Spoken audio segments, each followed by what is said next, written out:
ಏನು ನಿಮ್ಮ ಅಂಗನವಾಡಿ ಟೀಚರ್ ಇರ್ಬೋದು ಅಥವಾ ಅಲ್ಲಿ ಬಿ ಎ ಇರ್ಬೋದು ಅಥವಾ ಟೀಚರ್ಗಳು ನಿಮ್ಮ ಮನೆಗೆ ಬಂದು ಹೇಳಿದ್ದಾರೆ. ಯಾಕಂದ್ರೆ ನಿಮ್ಮ ಮನೆಯಲ್ಲಿ ನಿಮ್ಮ ಹೆಂಡತಿದಾರ ಹೊಸ ಸೇರ್ಪಡೆ ಅಥವಾ ಬೇರೆ ಊರಿಂದ ಬಂದು ನೀವು 2010 ನೀವು ಅಲ್ಲಿ ಬಂದಿದ್ರೆ ನಿಮ್ಮ ದಾಖಲಾತಿ ಕೊಡಿ ಅಂತ ಈಗಾಗಲೇ ಎಲ್ಲ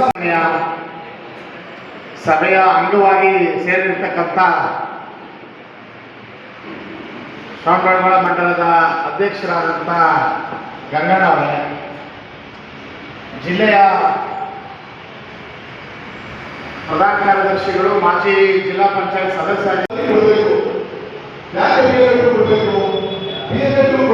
ಏನಾಗುತ್ತೆ ಇದ್ರ ಬಗ್ಗೆ ನಾವು ಇವತ್ತು ಮಾತನಾಡ್ತಿದ್ದೇವೆ.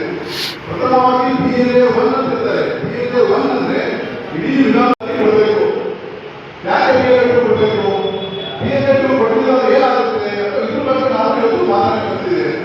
ಪ್ರಥಮವಾಗಿ BLA 1 ಅಂತ ಇರ್ತಾರೆ. BLA 1